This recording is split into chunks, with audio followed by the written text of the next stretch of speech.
Gagah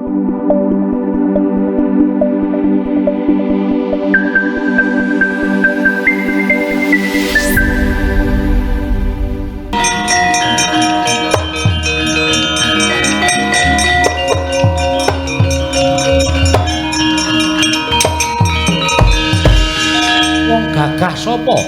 Barakudara wis apa? Nalindring Plangkawati Prabu Jayamurcita. Wah, ora melek mripatmu ayonake Wara Sembadra. Apa jagat kurang wong wadon? Entuk ora? Ora entuk Mati dening aku. Mati kowe. Out. Ayo, gagah kaya ngopo? Mati kowe.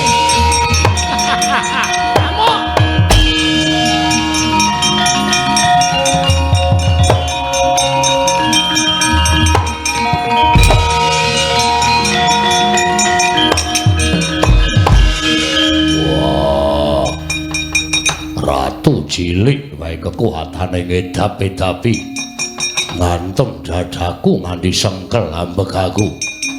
Wah, cuwek kuku Pancanaka mangsa njaluk banyu. Mangke riyen, Den.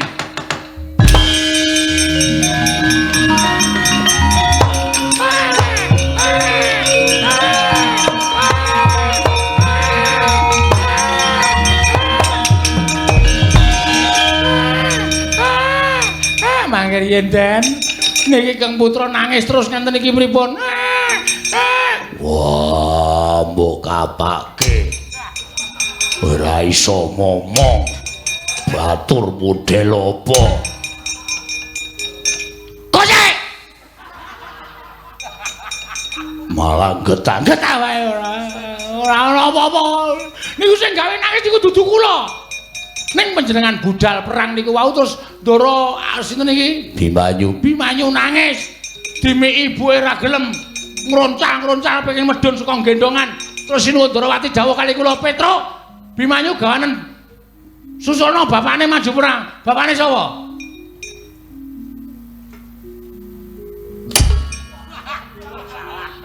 Bapakne bocah iki aku arep apa? Mboten napa-napa. Namung ken nyusulke niki ken gendong sampeyan. Cup niku bapak niku lho niku. Elek to bapak. Bagus bapake. Niki gampun. Wah, cah bagus tak gendong tak jak perang Bimanyu.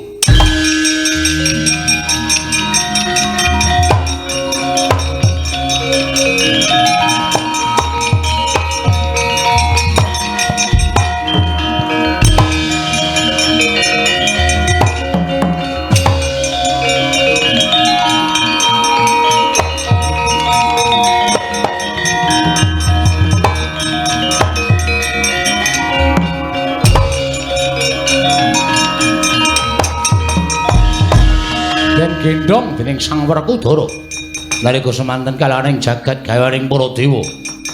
Dupi den gendong dening Sang Werkudara, grayah-grayah Sang Abimanyu. Ngupaya papan pernahing wujuding ibu ingkang nyesepi dhateng Kang Putra. Dupi nyandak payudaraning Sang Werkudara. Sigra den sesep dening Sang Abimanyu. Kalaning jagat gawaning para dewa temakat ngakopek payudaraning Sang Werkudara wau.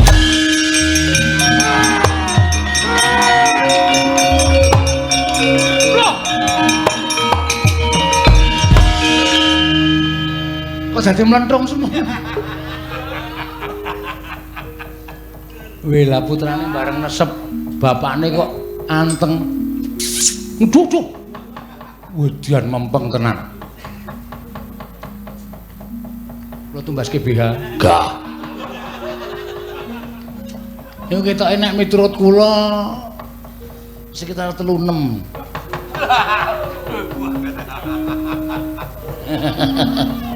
Edan. Wah, wangun ya, Tru. Jaluk sing siji. Gah. Ardi jaluk ora. Meneng to ora Abimanyu. Wah, minggiro Petro, bocah tak jahe perang. Nggih, ngatos-atos, Ndara.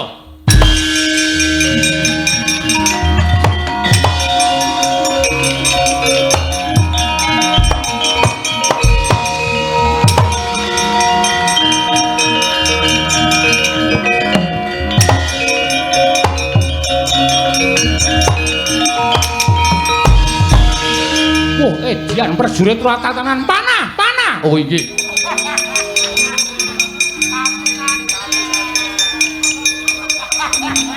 Walah, guguk karepe dhewe prajurit Plongko Watu ora tau ngematke lakon. Mati dening aku kowe Werkudara.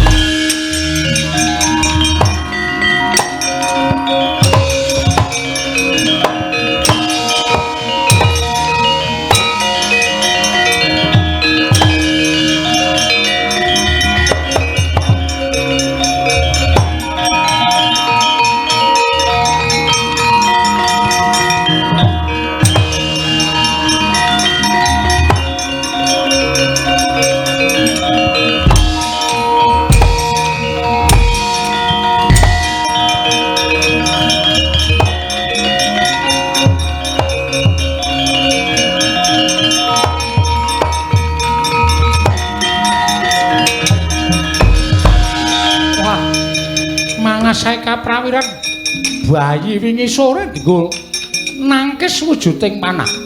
Nek bocahe mati, wah anak Werkudara. Tak nggo nampel panah babak kulite tak buang kalen. Walah dalange dapi-dapi temen. Ayo, para Sembadra tok wenehake apa ora? Anake ora trima. Anake Sembadra ndi? Bocahe tak pateni, mbokne tak muktekake. Ayo.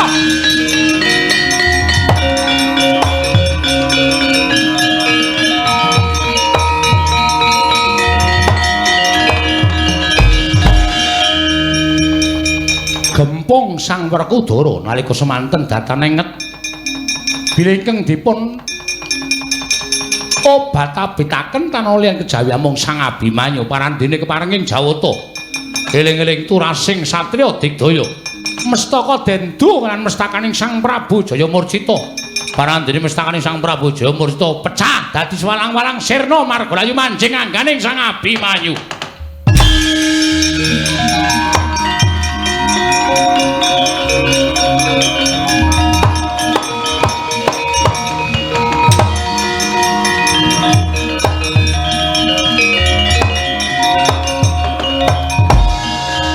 Pedro Abimanyu dijak melumpuk. Lho teng ndi? Pos Rondo. Wah, tas-tas wae to. Ha wis jeneng wong yang ngenten iki nek nyambut gawe karo ngantuk iki sak omong-omongane. Wadah ki anakku apa anak satriya ning Pos Rondo. Cuket sembae. Lambe kok diloloi kuku ora. Ora kowe. Oke, lah sampean Ngresiki Wadyabala. lho, sapune Nggo nyapu raimu. wah wis wegah aku nek carane ngene iki wis asli aku wis arep metro aku wis buat wae ora salahe kok aneh-aneh metu barang